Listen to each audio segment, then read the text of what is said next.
Welcome to another edition of the Dementia Care Partner Talk Show.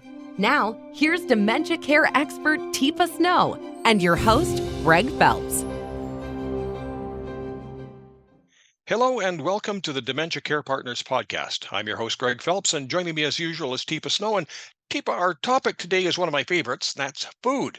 I recently read an article stating that many long-term care facilities are basically serving slop. Now, I don't know if that's the word that they used. Not the exact word the article used, but certainly the Sure, that implication wasn't was there. exactly the word, Greg, but I'm sure And nutritionally minimal nutritional value or quality of care of food. Yeah, I'll buy that. Slop is well, probably not the word that they chose to use. I know that it's hard enough to get people to eat. Mm. So if you're serving something that isn't visually appealing, taste appealing, then your battle becomes even harder. Sort of one of my pet peeves, I would say yours too, is finger foods. I mean, when people use the word finger foods, I mean, they automatically think of what you would give a toddler or a teenager.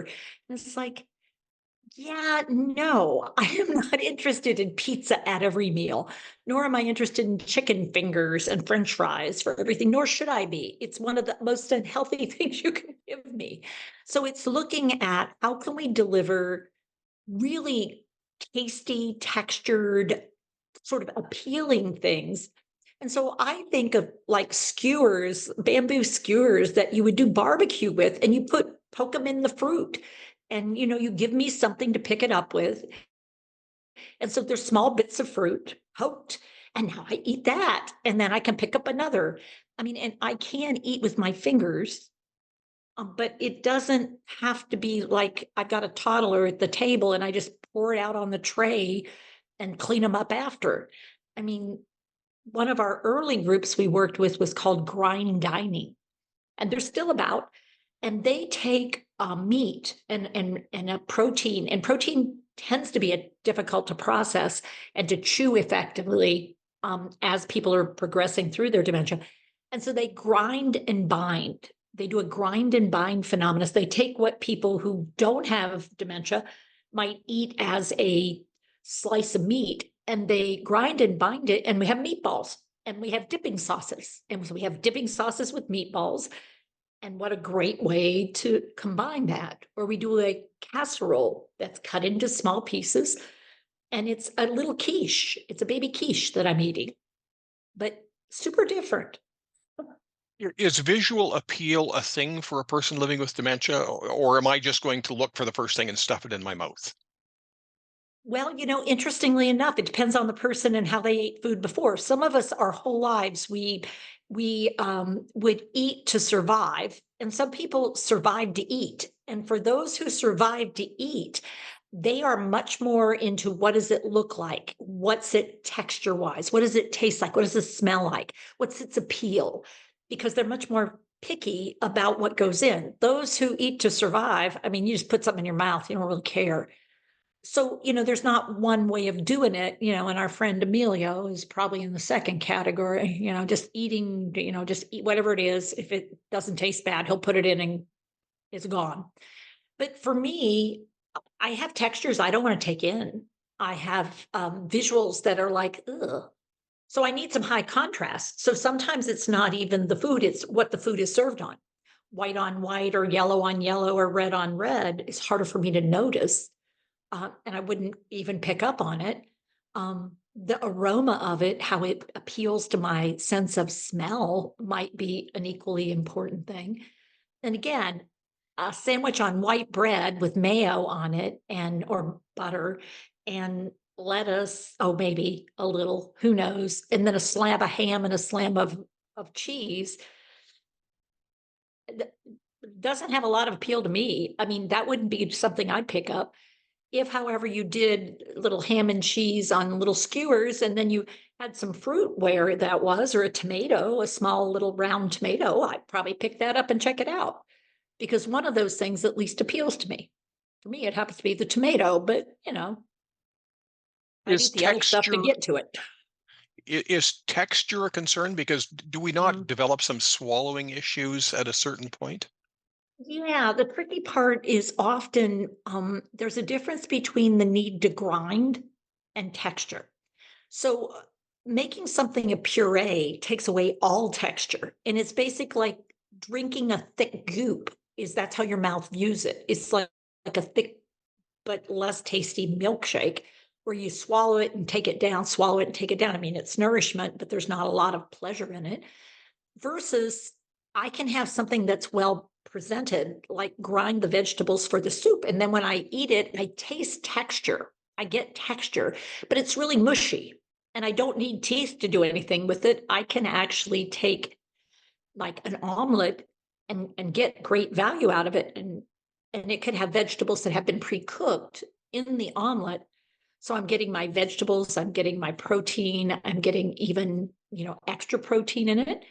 And it's really appealing, but I can go up and down, and it's not a question. Now, bite size, yeah. So it needs to be presented in small amounts at a time. So I'm not getting too much in there at a time and trying to manage too much. So the swallowing classically is not everybody's problem, and certainly not until much later for most dementias, except for post prime progressive supranuclear palsy, or one of the ALS type dementias, related dementias, where the muscles of the throat are some of the early issues to be raised. But other than that, people can actually do really well on appealing food until they're not interested in eating anymore or not recognize what they're doing as eating food. Then they might need guidance and support. But people tend to think about it as like, oh no, they need to be on puree. And it's like, why? Well, because that's what happens with a stroke, and it's like, it's not a stroke. And so people have in their mind from another situation what we need, and I think too quickly often jump to a conclusion rather than assess and evaluate and determine what somebody really needs. Now, your assessment could include the ability, as you said, to use finger foods, but at a certain point, don't we lose our skill fingers and we're not able to pick things up? So you always have to be checking. Yeah, I mean, that's the tricky part of eating is there's no easy quick answer here. And what my hand can handle might be very different than what my mouth can handle.